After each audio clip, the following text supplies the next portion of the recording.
quitar a mitad de semestre más o menos las áreas de Ferroviaria Oriental. También hemos visitado con algún grupo de alumnos el ferrocarril de Cochabamba, ¿no? Ustedes saben que es el primero en Bolivia, el tren eléctrico metropolitano de Cochabamba. De repente también podemos hacer un viaje, no sé. El tema económico es un poquito complicado por medio de la facultad, pero de repente pueden pagarse ustedes y podemos hacer un viaje a Cochabamba, ¿no? No sé. La verdad que lo vamos a poner a consideración en su momento, pero el espíritu es darle la mayor información posible para que ustedes entiendan y comprendan que lo que están aprendiendo en aula o lo que están aprendiendo en clase tiene su aplicación directa en la práctica, ¿no? Entonces, bajo esos conceptos hemos llevado la materia de manera muy aprovechada por parte de los alumnos y hemos tenido un buen rendimiento, ¿no? Entonces quedamos a las 8:15, jóvenes, ¿todos están de acuerdo? Sí, ingeniero, está bien. Sí, está bien. Ya, está bien. Bueno, eso quería consultarles antes del avance. La próxima clase ya la llevaremos a las 8:15. Y ahora vamos a empezar, sí, ya con algunos conceptos básicos de lo que es la materia. Vamos a ver las unidades que comprende. Unidad 1, vías férreas, y vamos a hablar de generalidades, ¿no? Una introducción a lo que es la materia en la unidad 1. La unidad 2, vamos a ver todo lo que es resistencia al movimiento y material motor, ¿no? Todas las fuerzas que se oponen al movimiento y cuál es la graficación que se tiene con respecto a estas resistencias, ¿no? Se hacen gráficos de tal manera de determinar las velocidades críticas y la velocidad de régimen. Ya vamos a ver en su momento qué es una velocidad crítica y qué es una velocidad de régimen, ¿no? Entonces, eso en la unidad 2 viene lo que es resistencia al movimiento y material motor. Unidad 3, la teoría del descarrilamiento. Los grandes descarrilamientos se dan sobre todo en las curvas, ¿no? Entonces, aquí vamos a hacer una exposición de los motivos y las circunstancias en las que se dan los descarrilamientos, que son efectos que directamente afectan eh, a los locomotores, a los vagones, ¿no? Y bueno, causan a veces muchos daños, ¿no? Físicos. La unidad 4, evaluación de esfuerzos y dimensionamiento de los elementos. Aquí van a aprender ustedes a dimensionar, ¿no? Tanto los elementos de superestructura como de infraestructura, ¿no? Entonces aquí van a terminar ustedes dimensionando balasto, dimensionando durmiente, dimensionando vías y todos sus accesorios. Este es un capítulo pero muy interesante. Yo creo que el de mayor contenido de toda la materia aquí, en la unidad 2 y la unidad 4, son los más importantes de la materia, ¿no? Después viene la unidad 5, rigidez de la vía férrea, cómo es el comportamiento del balasto, subalastro y la vía férrea y los durmientes en conjunto, cómo actúan. Esa es la unidad 5. La unidad 6 son aparatos de haces de vía. ¿Qué son estos haces de vía? Son los estacionamientos que le hablaba yo anteriormente, ¿no? Que habíamos visitado en ENFE. Es el área de estacionamiento donde se los lleva al convoy, es decir, a los trenes, a los vagones, a hacerle una paralización y bajado de carga, etcétera, etcétera, ¿no? Es un área de estacionamiento. Esos son los haces de vía. Unidad 7, las terminales, ¿no? ¿Conocen aquí la terminal bimodal ustedes, ferroviaria? A eso se refiere. ¿Qué características tienen las terminales de ferrocarriles? Entonces, eso se da en la unidad 7. Y finalmente la unidad 8, que termina con la señalización que se da en las vías férreas, tanto en las vías férreas como en las terminales de ferrocarril, ¿no? Esta es la unidad 8. Entonces tendríamos una materia con 8 unidades. Vamos a ir desarrollando cada una de ellas de manera o en detalle. Bibliografía. Vamos a ver el desarrollo de las clases, cada uno de los temas en extenso, y también les voy a dar algunos libros que puedan ustedes consultar. De repente le voy a prestar unos 2 o 3 libros que tengo también sobre esto, y ustedes van a poder ampliar un poco más su conocimiento, ¿no? Bibliografía. Metodología, desarrollo de las clases virtuales. En algún momento, de repente, podemos hacer algunas presenciales, si así se lo requiere. Prácticas, práctica con entrega en físico y digital. O sea, los prácticos que yo le entregue a ustedes, para que ustedes hagan, me lo van a entregar en físico y en digital. Es decir, me lo entregan en un anillado y me entregan el CD de ese contenido, ¿no? Entonces, de esa manera me van a entregar sus prácticos. La ponderación, 2 exámenes parciales, 70, es decir, cada uno 35 puntos o 35%, son 2 parciales. Prácticos, 15%, los prácticos que yo le dé a ustedes, si están bien hechos, van a tener 15%. La asistencia, el 5%, también tiene su ponderación, y algunas evaluaciones continuas que yo voy a hacer a cada uno de ustedes, 10%. Entonces estamos con la sumatoria de todo, 100%. Eso sería de manera general el contenido de la materia y la metodología. ¿Tienen alguna pregunta?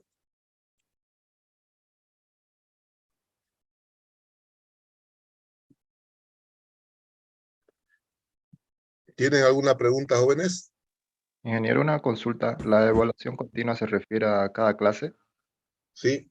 Yo voy a decir fulano de tal, a ver qué significa esto, o si terminé de explicar algún párrafo, alguna parte del tema, le pregunto nuevamente en qué consiste esto, y ustedes tienen que responder. Yo estoy con mi lista aquí al lado y voy tiqueando, voy evaluando a ese alumno.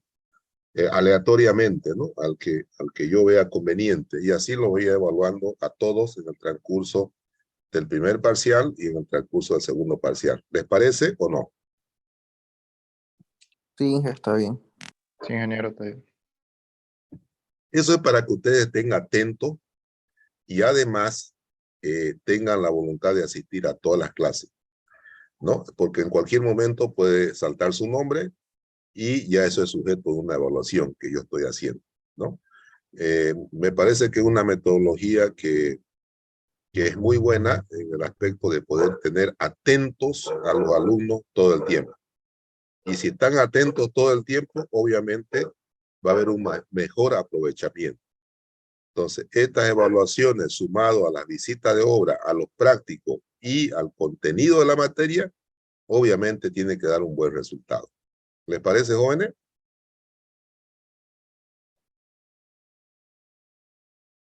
¿Alguna Sí, otra sí. pregunta?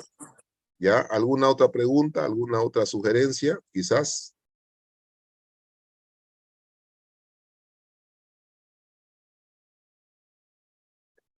Me olvidaba, voy a organizar mi clase en Classroom y yo creo que hasta mañana ya va a estar todo este material y le voy a ir dando el material así por clase, y ustedes van a ir, si ustedes quieren, o les recomiendo que lo vayan imprimiendo y vayan haciendo su anillado, pues, ¿no?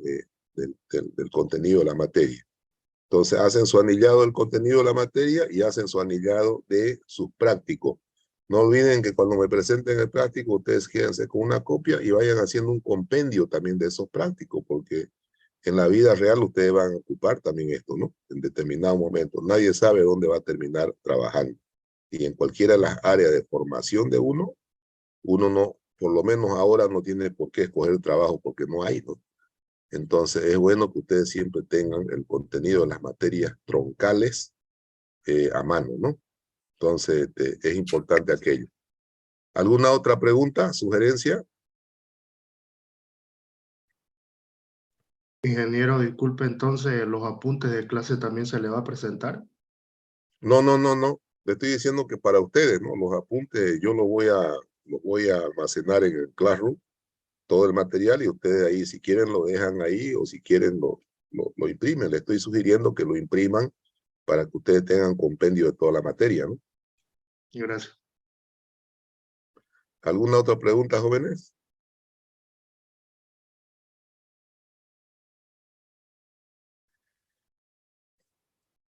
Bueno, sin más que decir, nos vamos entonces a el contenido de la materia. Estamos con 49 alumnos y son 60 y tantos. De repente está ocurriendo que no han llegado todavía a su casa, ¿no? Pero bueno, para la próxima ya vamos a empezar a las 8:15. Vamos a empezar entonces con la unidad 1. ¿No? La unidad 1, ahí la tenemos. Ferrocarriles, vías férreas. Esto es una presentación que lo he sacado de uno de los grupos que hicimos exponer hace 2 semestres atrás y que lo hicieron de manera muy buena, ¿no? Entonces, inclusive aquí están los componentes de ese grupo. Vamos a ir explicando un poco. ¿Cómo se definen las vías férreas? Estas son las vías férreas, ¿no? El lugar por donde, o el dispositivo por donde circula o se traslada un tren. A eso se llama vía férrea. Se define como el camino provisto de perfiles, son perfiles metálicos, paralelos denominados rieles, sobre los que se desliza una serie de vehículos movidos por tracción eléctrica, motores eléctricos o motores a diésel o diésel eléctrico. Entonces, estos trenes, este tren, ¿qué energía ocupa? ¿Qué energía está ocupando para desplazarse este tren? ¿Quién me puede decir? Eléctrico. Fíjense, Energía eléctrica. este es todo el dispositivo de energía que se monta para que este tren circule. De esta manera, este es el apoyo que tiene el tren con el sistema de energía, que es eléctrica, ¿no? Este es el sistema de conexión. Entonces, por este sistema de conexión, este tren es alimentado con la energía eléctrica y se puede mover. Y en este caso tenemos un tren que está movido por energía que es diésel, ¿no? El diésel.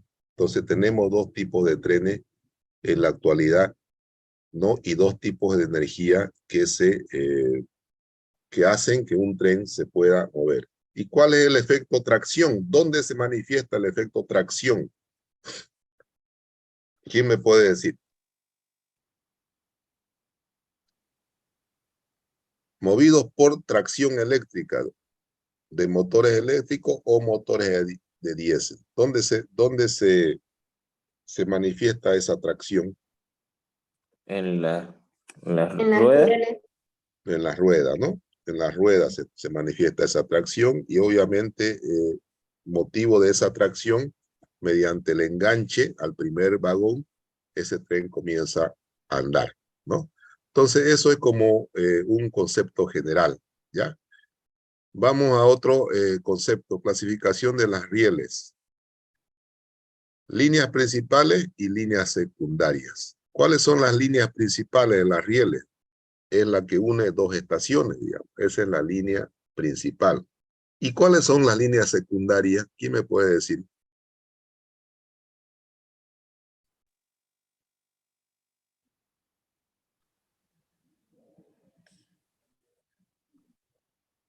Ahí Son dice, mire, las complementarias, ingeniero. ya. Las que Sí, son las complementan. complementarias. En este caso del tren que tenemos aquí en el departamento, ¿cuáles vendrían a ser las líneas complementarias o las líneas secundarias? La línea principal, por ejemplo, de aquí a Cotoca es la que une los dos lugares, ¿no? Esa es la principal. ¿Cuántos kilómetros hay de aquí a Cotoca? 20 kilómetros. ¿Cuáles serían las vías secundarias?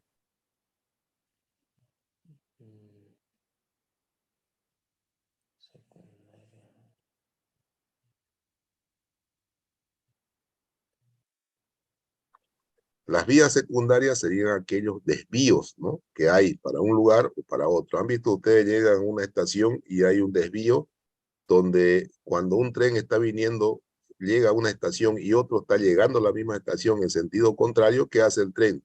Se desvía a un lado, ¿no? Esperando el otro tren que viene en sentido contrario, ¿sí? O también podría ser, ingeniero, en aquellas partes donde, por ejemplo, un ingreso al parque industrial, por ejemplo. Claro, un ingreso al parque industrial, un ingreso a la playa de estacionamiento. Esos son las playas de estacionamiento, esos son vías secundarias. La vía principal es la que une 2 poblaciones. En este caso, por ejemplo, la de Santa Cruz Cotoca, Cotoca Paila, Esa es la vía principal o la red troncal, ¿no? Y las demás son las complementarias. Entonces, ya tenemos definido qué es una vía principal y qué es una vía secundaria. Las vías angostas y las vías anchas, dice. Ustedes sabían que esta distancia de acá a acá, que se llama trocha, no estoy diciendo la distancia de eje a eje.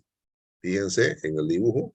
Estoy marcando la distancia interior desde el borde de este perfil de la vía hasta el borde de este perfil. Eso se llama trocha.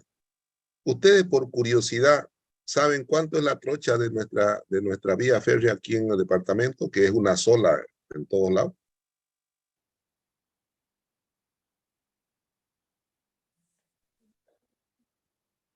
Ni por curiosidad han ido a medir.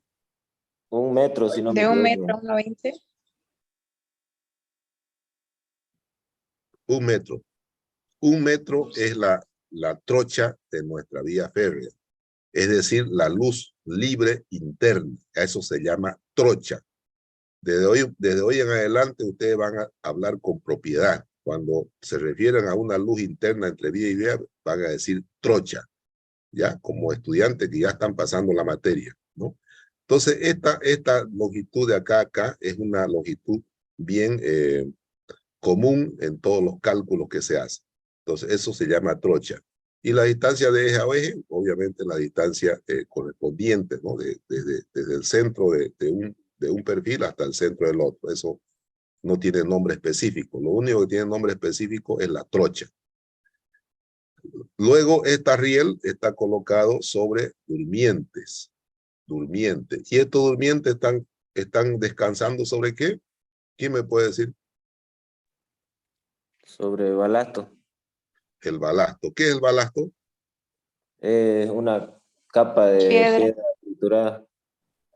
Ya, es una capa de piedra triturada que tiene su granulometría específica para este tipo de trabajo, ¿no? Ya vamos a ver más adelante. Entonces, más o menos esta es la infraestructura o la superestructura, si yo hablo en términos técnicos, esto vendría a ser superestructura. ¿Ya? Entonces está compuesta por el balastro, subbalastro, que es una capa que puede estar más abajo, en algunos casos, en la mayoría de los casos solamente es balastro después del terraplén o después de la subrasante, ¿no? Pero en otros casos también se coloca subbalastro, ¿no? Entonces, apoyado sobre el balastro viene el durmiente y encima del durmiente vienen los perfiles de vías, ¿no? Entonces, eso es más o menos el componente así rápido de un ferrocarril. En determinados momentos tiene que tener también peraltes, ¿no? Un ferrocarril cuenta con peraltes. Fíjense, aquí estamos la trocha ya. Y este viene a ser la diferencia de altura de eje a eje entre los perfiles. ¿Para qué se hace un peralte? ¿Quién me puede decir?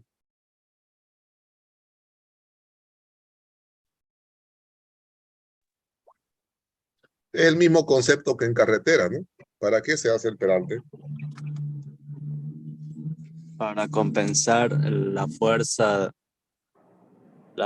centrípeta que hay que evita el vuelque de cualquier movilidad, o en este caso sería el tren, para que no vuelque en las curvas o donde haya curvas pronunciadas. Ya, ¿fuerza centrípeta o fuerza centrífuga?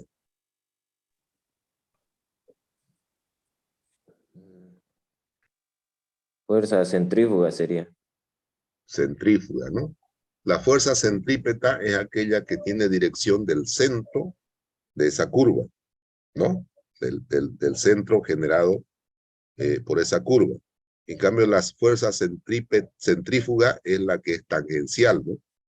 Tangencial al movimiento. Entonces, el peralte es aquel que se pone para contrarrestar esa fuerza centrífuga y que el tren no se salga de la vía, ¿no?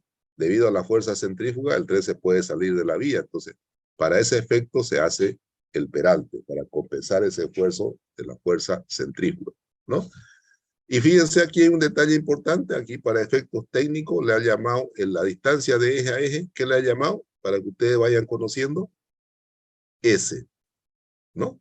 S viene a ser la distancia de eje a eje. Ya, entonces, para que ustedes vayan conociendo algunos detalles técnicos de dimensiones. Y H, obviamente, la diferencia de altura entre el perfil superior y el perfil inferior, ¿no? Ya hemos visto la función del peralte, cuál es principalmente compensar parcialmente el efecto de la fuerza centrífuga y la otra disminuir o reducir la degradación de las rieles, ¿no? Eso quiere decir que no se gasten muy rápidamente las rieles, ¿no? Entonces, esos dos efectos tiene el peralte. Fíjense aquí, tenemos un tren ya con un peralte que es muy suave, ¿no? Los peraltes. Ya vamos a ver más adelante cuáles son los porcentajes que se dan. Bueno, ¿cómo calcular el peralte teórico? Siempre cuando hacemos un cálculo, primero sacamos el peralte teórico y después sacamos el peralte práctico. ¿En qué consiste el peralte teórico? El peralte teórico consiste en determinar la altura o la diferencia de altura, está acá. Hacemos un cálculo teórico y después ya hacemos un cálculo práctico. ¿A qué igual la altura teórica o la altura del peralte teórico? Velocidad al cuadrado por S sobre 127 veces el radio de la curva. ¿Qué viene a ser S? ¿Quién me puede decir? La distancia entre eje y eje. La distancia entre eje y eje, sí. La distancia entre eje y eje. Entonces, primero hacemos un cálculo rápido, dicho de otra manera, un cálculo teórico, y después lo ajustamos ya para un cálculo práctico, ¿no? ¿A qué igual el peralte práctico? 2/3 del peralte teórico, ¿no? Entonces, la altura del peralte práctico viene a ser a 2/3 del peralte teórico, donde S es igual a T más 2 veces G sobre 2. ¿Qué viene a ser G? ¿Quién me puede decir? Ancho de cabezal de la riel. Ya. ¿Y T?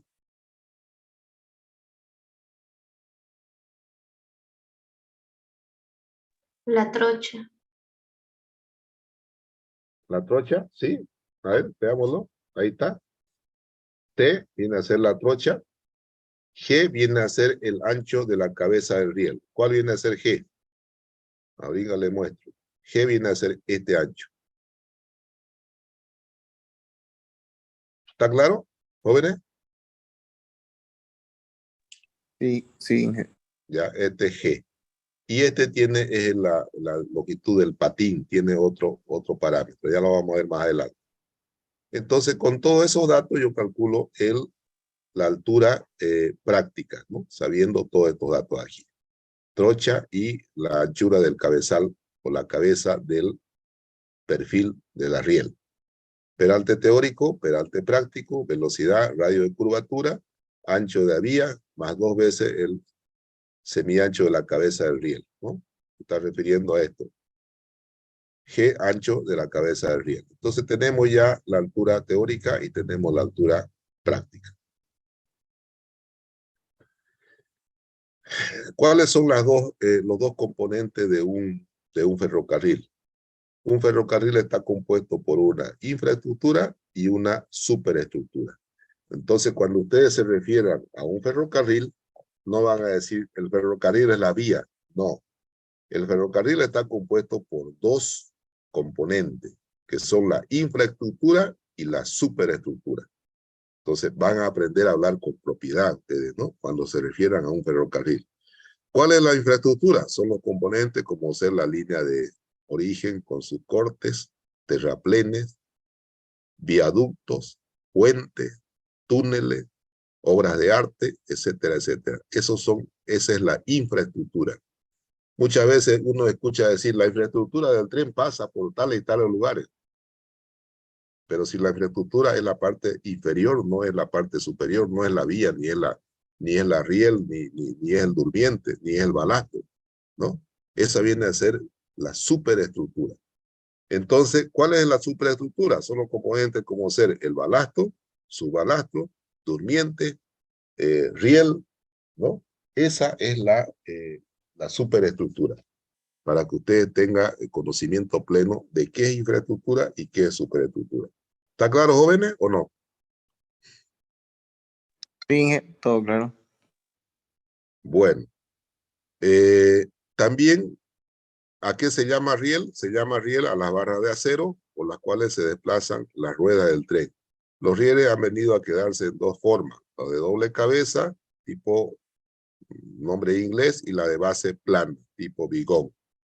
La de base plana, tipo bigón, tiene 3 partes. Bueno, aquí está el riel, fíjense. Este es un perfil. ¿Quién me puede decir cuál es el componente principal de una riel? Es decir, el material. ¿Cuál es el componente principal de una riel?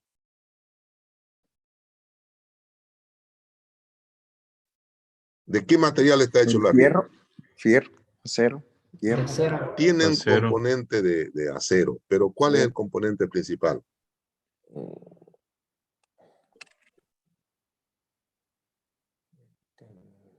Eh,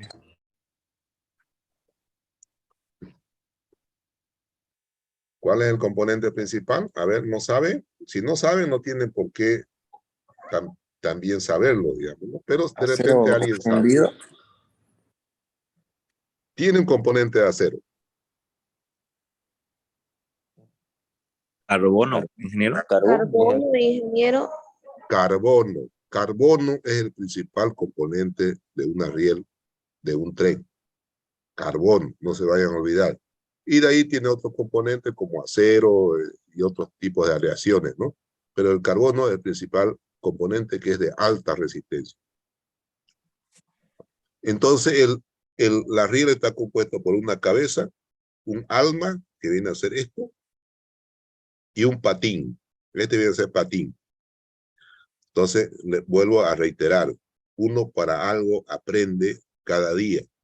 Cuando ustedes ya se refieren a una riel, va a decir, está compuesto por una cabeza, un alma y un patín, ¿no? Esos son los componentes de la riel. ¿Hay alguna pregunta hasta acá?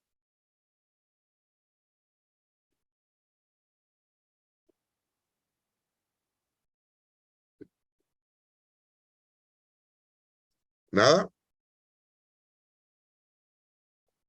Ahí en la foto tenemos la infraestructura, todo lo que es puente. Aquí tenemos todo lo que es terraplén, conformación de terraplén, infraestructura, y todo lo que es balasto, subbalasto, durmiente y vía, viene a ser la superestructura. Sujeción de la riel. ¿Cómo está sujeta la riel? Esta riel, ¿cómo está sujeta al durmiente? Ahí lo ven ustedes. Miren el dispositivo que tiene. Este viene y monta la riel. En algunos casos son independientes, viene y traba nomás aquí, ¿no? Este sujeta este dispositivo a la riel y este dispositivo sujeta o se encarna dentro del durmiente, si el durmiente es de madera. Y si es también de hormigón, también encaja este perno. Si es de madera, entra directamente. Y si es de hormigón, ¿cómo entraría este perno?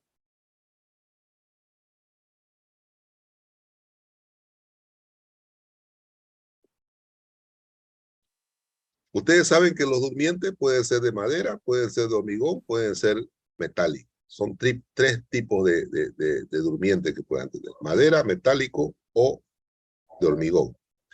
En la mayoría de los casos, por el costo, se ocupan madera y hormigón. Pero últimamente la madera ya es un daño ecológico, ¿no? Es un daño al ecosistema. Entonces se están utilizando durmientes de hormigón. ¿Cómo sería aquí si fuese hormigón? ¿Serían los mismos pernos o no? No tendría un anclaje ya puesto de durmiente. Podría ser con anclaje, ¿no? Que esté esperando ese dispositivo ahí, o podría ser con tarugos metálicos, ¿no? ¿Alguien ha trabajado con tarugos metálicos?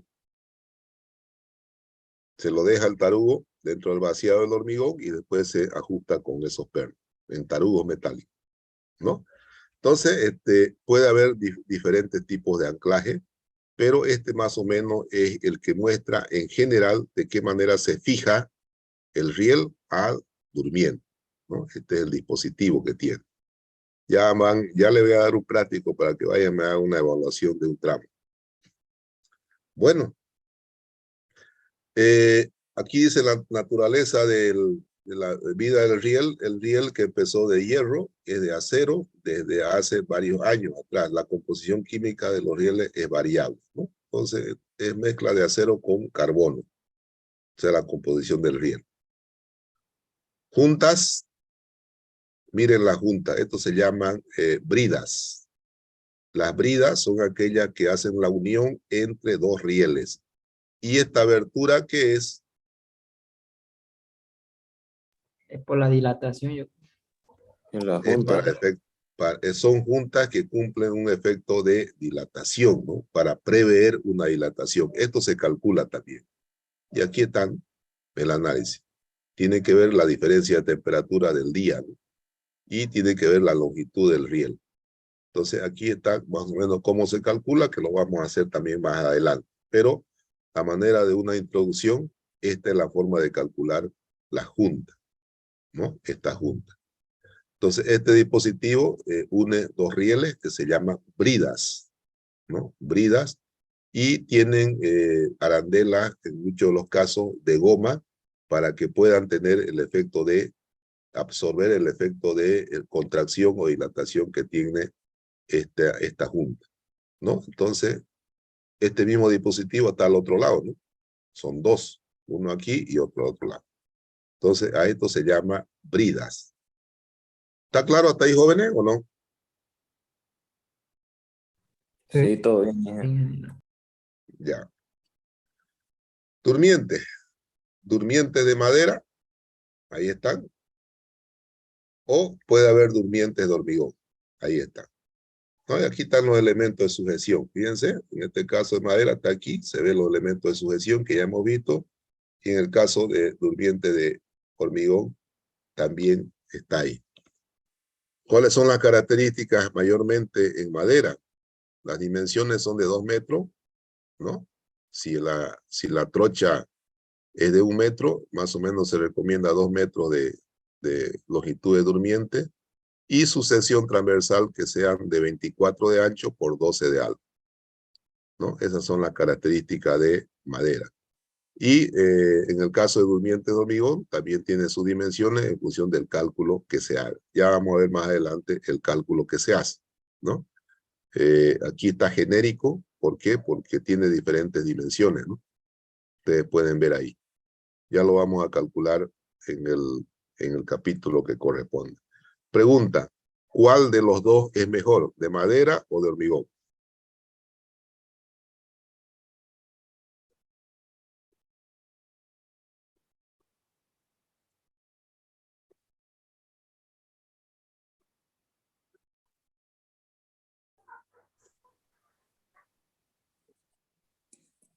Vuelvo a preguntar, ¿cuál es el mejor?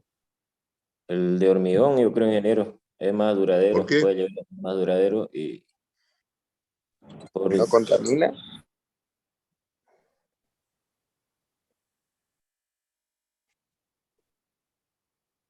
A ver, otra opinión.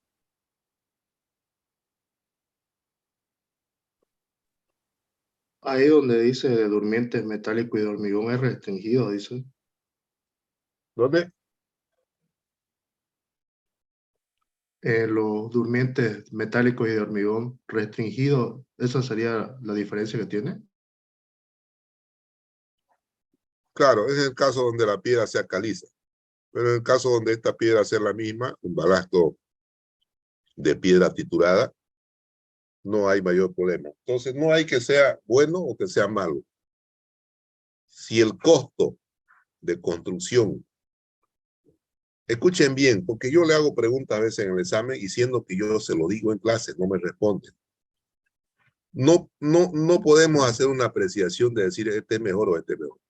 El mejor va a ser aquel que el costo de construcción y el costo de mantenimiento a lo largo del periodo de diseño. ¿Cuál es el periodo de diseño? ¿Quién me puede decir?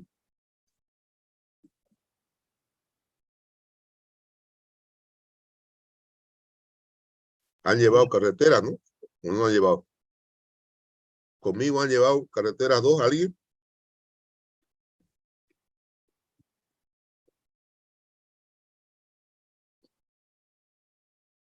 ¿Han llevado carretera 2 conmigo alguien?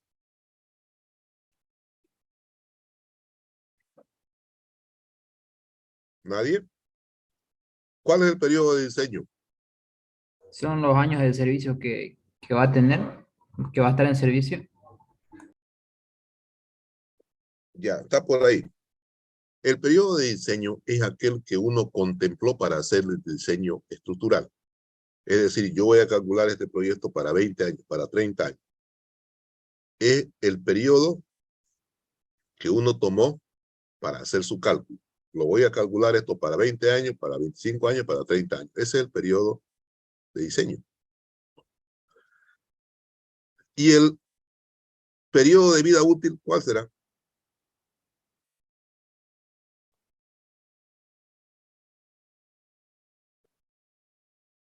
Lo que va a durar. Claro, puede ser que yo diseñe 20 años, pero le pusieron cargas mayores a las que yo diseñé y ese proyecto no duró más que 15 años.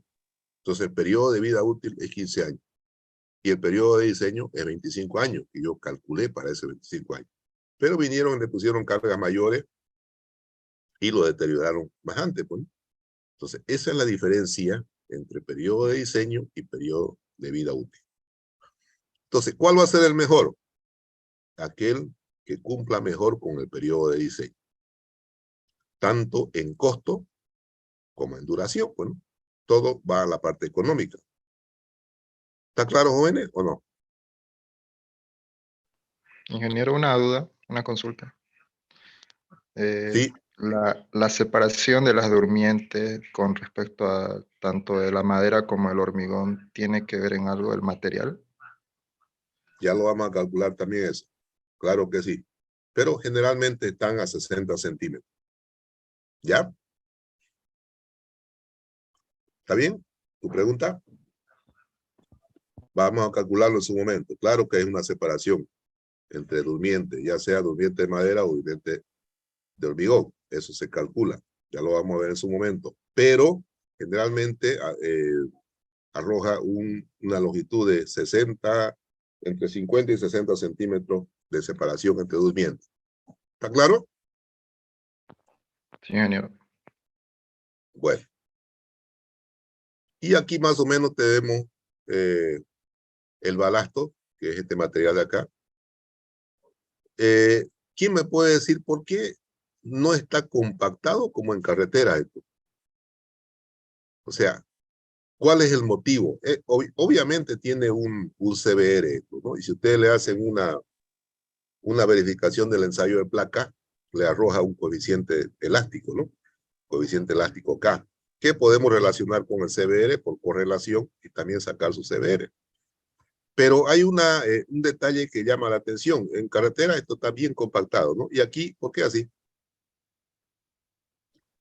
Puede ser por la vibración, ingeniero. Puede Tiene disipar. que ver con la vibración. Por el paso del tren en la junta. Ustedes no sé si han andado alguna vez en tren. Hace este sonido. Papa, papa, papa, papa. ¿No es? Es cuando las llantas o las ruedas pasan por las juntas. La unión entre riel. Entonces ahí eso genera un efecto de vibración. Entonces esa riel siempre está en permanente vibración. Yo lo voy a mandar a que me haga un práctico aquí a Huaracachi y que esperen que un tren pase por ahí. De repente vamos a poder coordinar con los personeros ahí y se van a fijar bien cuando pasa el tren cuál es el comportamiento de la vía. Yo le digo esto porque mi padre fue ferroviario y se jubiló de la ferroviaria. Yo he vivido toda mi vida apegado a las vías, digamos, ¿no? Entonces, desde chico he crecido en esto de los ferrocarriles, viendo, ¿no? Ferrocarril, no diseñando, pero viendo el tema operativo de los ferrocarriles. Siempre nosotros hemos vivido en las vías férreas, ¿no? Porque mi padre era ferroviario. De ahí también nace el hecho de que yo me enamore de esta materia, porque siempre he estado en contacto con los trenes, ¿no? He pasado varias veces por debajo del tren y el tren ya queriendo andar, ¿no? Uno de dañino hace todas esas cosas, ¿no? Entonces, les voy a dar un práctico para que ustedes vayan y miren bien el efecto y después relacionen con este tema de por qué el balasto en esas condiciones. Y su compañero muy bien lo decía. Ya van a ver en el tema de cálculo se lo considera el balastro como un lecho elástico. ¿Qué quiere decir un lecho elástico? Que tiene sus deformaciones, ¿no? ¿Y cómo va a absorber deformaciones si esto está bien compactado? Entonces, precisamente, la condición en la que está aplicado el balastro es para que absorba deformación. Y la concepción del diseño es lecho elástico. Ya lo vamos a ver de qué manera. ¿Está claro? ¿Quedó claro, jóvenes, o no? Por un lado. Y por el otro lado, para absorber también bien el tema de drenaje, ¿no? Es otra función principal del balastro. No sé si quedó claro, jóvenes. Sí, ingeniero. Claro, ingeniero. Ya. Plataforma, aparato de vía. La plataforma está básicamente representada aquí. Fíjense el balastro, durmiente y las rieles. Puede tener esta característica de pendiente. La subrasante o el terraplén, antes de que se coloque el balastro, debe tener esta forma de una sola pendiente transversal o dos pendientes transversales. Esto está alrededor del 2%, 1.5%, igual que en carreteras, ¿no? Entonces, no es que venga esto horizontal. Siempre la subrasante, o en el caso de terraplén, el plano superior del terraplén debe tener una pendiente. ¿Para qué es eso?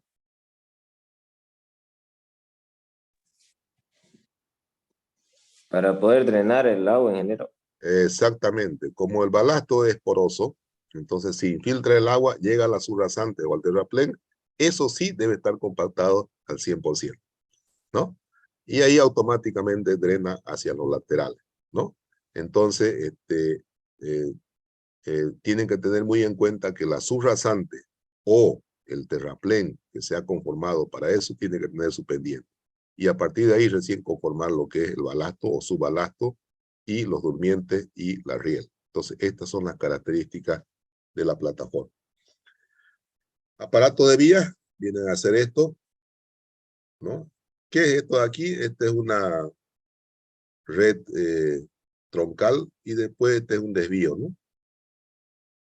¿Hacia dónde va el tren? ¿Pasa recto o va hacia la derecha? ¿Quién me puede decir?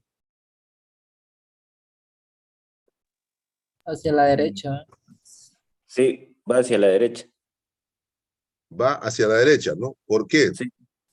Porque fíjense, este aparatito es el que se da aquí en esta unión, ¿no? Esto se llama las agujas de vía. Aquí mediante un cambio, aquí lateralmente no se ve, pero ya lo vamos a ver más adelante, se hace que esta...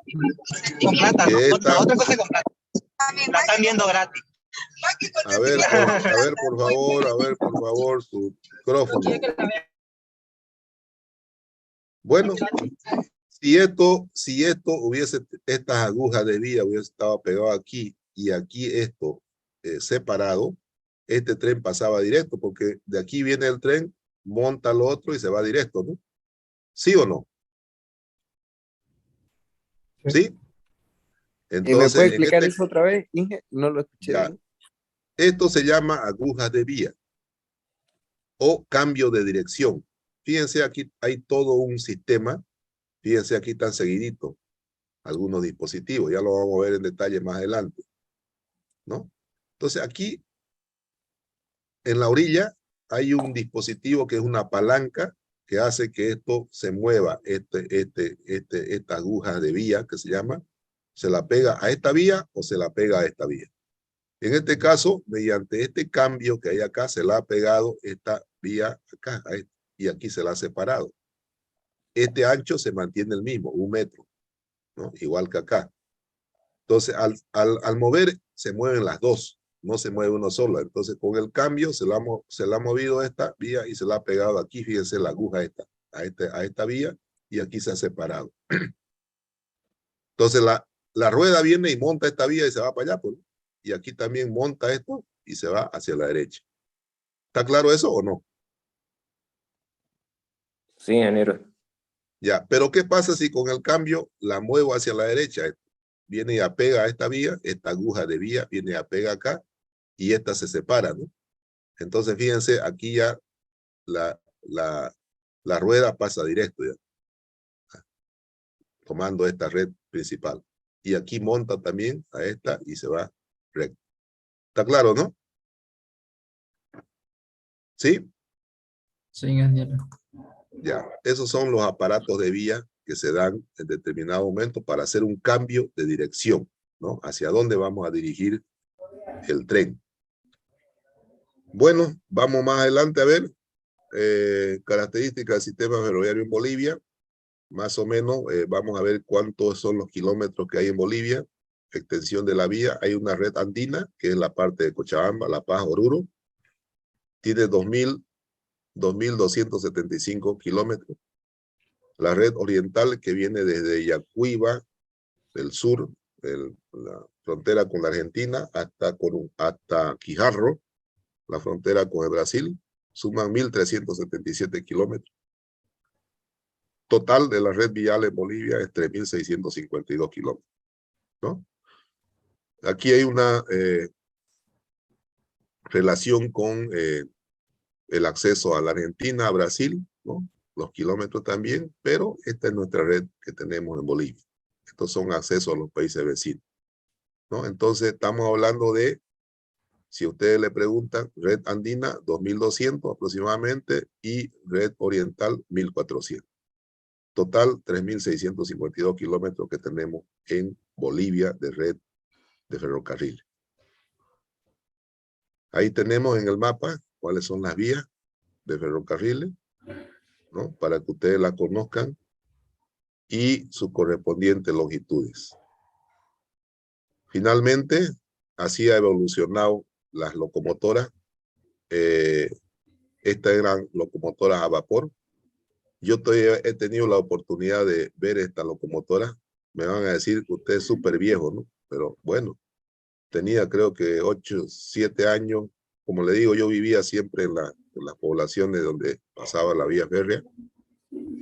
Aquí en este depósito se ponía leña, se prendía la leña y ese vapor generado por la leña iba a un sistema de compresión y eso accionaba el motor de la compresión por vapor, obviamente, ¿no? Y eso accionaba el motor de la locomotora. Si ustedes pueden apreciar ahí en la estación bimodal, hay una reliquia, ¿no? Una locomotora de esta. Si van por ahí, deténganse a mirarla. Yo todavía le he visto operar a esta locomotora, que por cierto un tío mío era maquinista también, ¿no? Entonces, bueno, toda la familia era ferroviaria. Aquí tenemos ya una moderna, es decir, aquí tenemos una media, ¿no? Aquí una poco más moderna y aquí ya tenemos una moderna, ¿no? Y esta es la que operan todavía en Bolivia, ¿no? Estamos lejos de llegar a esto. En Cochabamba, el tren eléctrico prácticamente es este modelo, ¿no? ¿Por qué? Porque es una locomotora eléctrica, ¿no? Es de estas características. Se lo voy a mostrar después en alguna foto que hemos sacado cuando fuimos a Cochabamba. También cuando fui a Medellín, Colombia, también este sistema es, ¿no? Entonces le voy a mostrar fotos en determinado momento, ¿no? Y bueno, ahí está todo lo que le he podido dar hoy en la noche. No sé si se ha entendido todo, jóvenes. ¿Hay alguna duda? Ni una, Inge, todo bien. Ok, este material se lo voy a subir mañana para que ya lo tengan en el Classroom y le voy a avisar por WhatsApp el código, ¿ya? Si no hay duda, ha sido un placer y como le digo, el día lunes ya empezamos a las 20:15, ¿no? ¿Está bien, jóvenes? Sí, sí, Está Inge. bien. Sí, está bien. Ok, jóvenes, nos vemos entonces el día lunes. Muchas gracias por su atención. Hasta luego y que Dios los bendiga a cada uno de ustedes. ¿Está bien? Gracias, Inge, Gracias, igual. igualmente. Ya, Igualmente. hasta luego. Hasta luego. Hasta luego.